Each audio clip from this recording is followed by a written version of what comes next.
নমস্কার বন্ধুরা, শিলাস কিচেনে তোমাদের সবাইকে স্বাগত।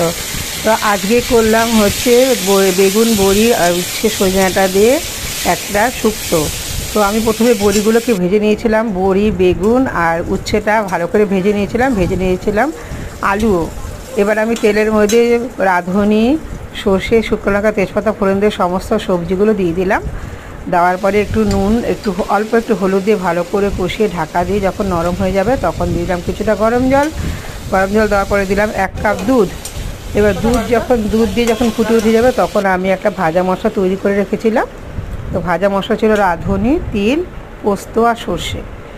এইগুলো ভালো করে শিলে বেটে নিলাম আর দিয়েছিলাম একটু আদা বাটা দিয়ে, তারপরে ওটা মশলাটা আমি দুধের মধ্যে গুলে দিয়ে দিলাম আর দিলাম ঘি।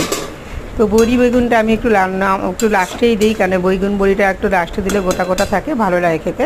আর নামানোর আগে একটু ঘি দিয়ে নামালাম। তো এই শুক্তোটা খেতে ভীষণ ভালো হয়। সবাই তোমরা জানো শুক্তোটা রান্না করতে, কিন্তু তাও আমি তোমাদের সাথে শেয়ার করলাম। তো রান্নাটা কেমন হলো তোমরা সবাই জানিও।